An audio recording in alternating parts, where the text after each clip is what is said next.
ہمارے چینل پہ نئے آنے والے تمام ناظرین کو السلام علیکم۔ دوستو، قرآن مجید میں موجود ہے عالم بالا میں اللہ تعالیٰ تمام روحوں کو جمع کر کے ان سے وعدے لے چکا ہے کہ کیا میں تمہارا رب نہیں، جس کے جواب میں کہا یعنی بے شک آپ ہی ہمارے رب ہیں۔ اس کے باوجود انسان نے کروڑوں جھوٹے معبود بنا لیے۔ کچھ لوگوں نے سورج کی اور کچھ لوگوں نے چاند کی پرستش کی، کسی نے آگ کو خدا مانا اور کسی نے آسمانی بجلی کو، اور کچھ انسانوں کی ایک بڑی تعداد خود اپنے ہاتھوں سے بنائے ہوئے بتوں کو خدا مان بیٹھے۔ ان بتوں میں کچھ ایسے عجیب و غریب تھے جو انسانوں کے بارے میں کرتے بلکہ ان سے چڑھاوے اور نظر آنے کی پیش کرتے۔ آج اس ویڈیو میں ہم آپ کو چند ایسے جھوٹے خداؤں کا بتاتے ہوئے چلتے ہیں جنہوں نے قوم شرک میں مبتلا کر کے تباہ و برباد کر دیا۔ اللہ تعالیٰ نے ان کا تذکرہ قرآن مجید میں کیا ہے اور ان کے شرک سے محفوظ رہنے کی تلقین بھی فرمائی ہے۔ اللات دور جہالت میں لات اہل عرب کا بت تھا۔ اس کی شکل مربع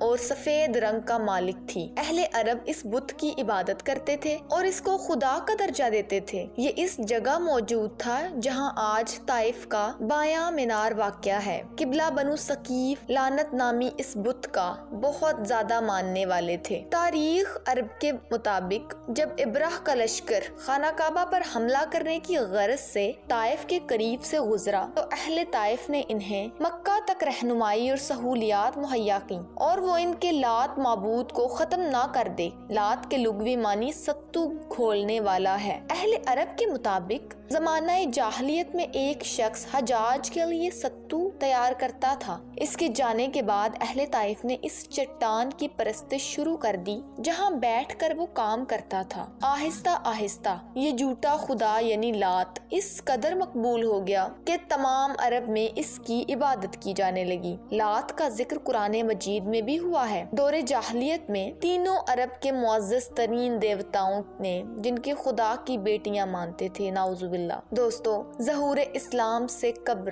عزا سب سے زیادہ پوجے جانے والا ایک بت تھا۔ اہل عرب کے مطابق عزا ایک نیک اور شریف لڑکی تھی جو اہل طائف کو ایک ویران اور غیر آباد مکان سے ملی تھی۔ روایت کے مطابق جو بھی اس لڑکی پر بری نظر ڈالتا وہ کسی نہ کسی آفت میں مبتلا ہو جاتا، اس لیے اہل طائف اسے خدا کی بیٹی کہتے تھے، نعوذ باللہ۔ یہ لڑکی ایک دن اچانک غائب ہو گئی، لیکن اہل عرب مکہ اور طائف کے درمیان موجود وادی نخلا میں لڑکی کا مجسمہ بنا کر اس کی عبادت شروع کر دی۔ قریش سمیت عرب کے تمام مشہور قبائل اس کی عبادت کرنے کے لیے یہاں آتے تھے اور قربانی کے جانور لا کر یہاں قربان کرتے۔ عزا کے بت کی خاص بات یہ تھی کہ وہ اپنے پیروکاروں کے ساتھ کلام بھی کرتی تھی، یعنی یہ بولنے والا بت تھا۔ دوستو، در حقیقت یہ ابلیس کی حامی جن عورت تھی جو اس مندر کے قریب درخت پر رہا کرتی تھی۔ فتح مکہ کے بعد حضور اکرم صلی اللہ علیہ وآلہ وسلم نے عزا کا بت گرانے اور درخت کو کاٹنے کے لیے حضرت خالد بن ولید رضی اللہ تعالیٰ عنہ کو روانہ کیا۔ حضرت خالد بن ولید نے اس عزا کے مشہور بت کو توڑ دیا، بلکہ اس شیطان جن کو بھی قتل کر دیا جس کی وجہ سے یہ بت کلام کرتا تھا۔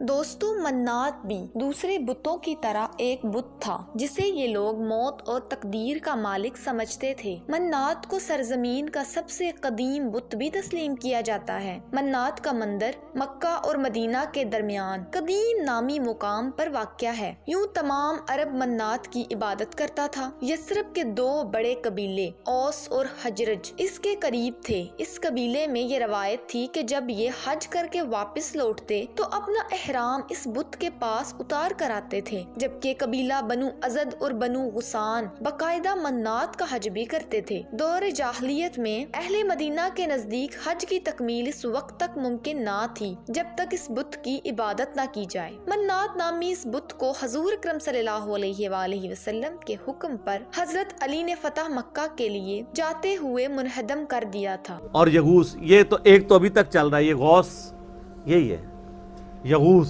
جس کو مشکل کشا غوث کہتا ہے نا، غوث نہ ہو تو زمین قائم نہیں رہ سکتی۔ تو یہ غوث دیکھیں کب سے ہے، کب سے چل رہا ہے، یہ نام یعنی کامن ہے۔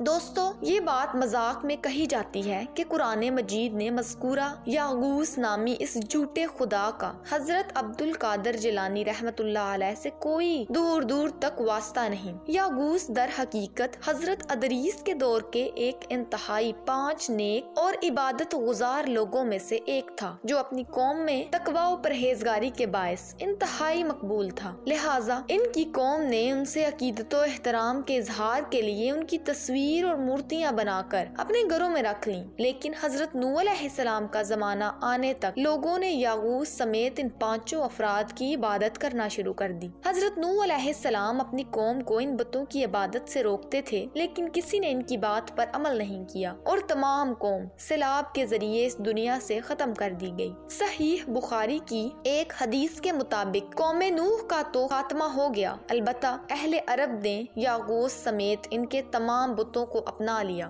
اور ان کی عبادت شروع کر دی۔ یاغوث کے لغوی معنی ہے وہ مدد کرتا ہے۔ یہ اہل عرب میں قبیلہ تہ اور قبیلہ مزہج کے بعد شاخوں کا معبود تھا۔ انہوں نے چرچ کے مقام پر یاغوث کا بت نصب کر رکھا تھا، جس کی شکل شیر کی تھی۔ دورہ جہالیت میں اہل عرب کی بعض لوگوں کا نام بھی یاغوث ملتا ہے۔ یاؤق بھی ایک اہم دیوتا ہے جس کی عبادت حضرت نوح علیہ السلام کے دور میں ہوا کرتی تھی۔ اس بت کا ذکر بھی قرآن مجید کی سورہ نوح میں باقی 4 دیوتاؤں کے ساتھ ہوا ہے، جن کی عبادت آج بھی دنیا میں کسی نہ کسی صورت میں کی جا رہی ہے۔ آج بھی رائے جہل یمن کے علاوہ قبیلہ حمدان کے لوگ بھی ان کو اپنا معبود مانتے ہیں۔ یاؤق کا بت گھوڑے کی شکل کا تھا، جس کی عبادت عرب میں ظہور اسلام سے پہلے کی جاتی تھی۔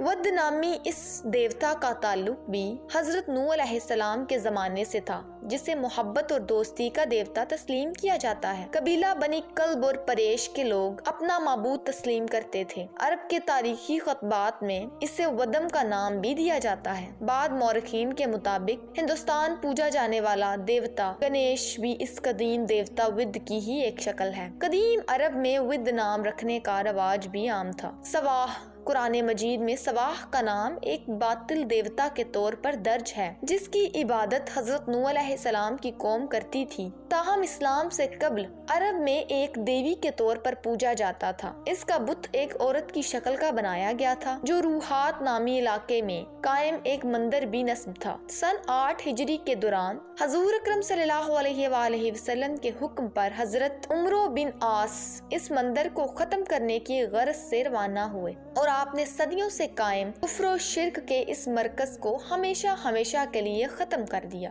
نصر کے لغوی معنی ہے گدھ یا عقاب۔ نصر نامی اس دیوتا کا ذکر بھی سورت کی آیت نمبر 30 میں ہوا ہے۔ اس دیوتا کا بت عرب کے علاقے بلقا میں نصب تھا، جس کی شکل و صورت ایک گدھ کے جیسی تھی۔ قبلہ حمیر کے افراد اپنے معبود مانتے تھے۔ قوم سبا کے قدیم کتبوں میں اس دیوتا کا نام ناسور ملتا ہے، جبکہ اس کے ماننے والوں کو اہل ناسور بھی کہا جاتا ہے۔ نصر نامی اس جھوٹے معبود کی عبادت سلطنت روما کے ادوار میں اپنے عروج پر تھی۔ قدیم رومن لوگ اس بت کو طاقت اور لائفنین کا نشان تسلیم کرتے تھے اور اس کی عبادت کرتے تھے۔ بال نامی اس جھوٹے خدا کا ذکر بھی قرآن مجید کی سورت صفات کی آیت نمبر 125 میں ہوا ہے۔ حضرت الیاس رضی اللہ تعالیٰ عنہ کی قوم اس بت کی عبادت کیا کرتی تھی، جبکہ لوگوں نے اپنے شہر کا نام بھی اس بت کے نام پر یعنی بال بک رکھا ہوا تھا۔ یہ سونے سے بنا ہوا ایک بت تھا جس کی لمبائی 20 انسانی ہاتھوں کے برابر تھی۔ اس کے خادموں کی تعداد 400 کے قریب تھی، جنہیں بال کے رسول کہا جاتا تھا۔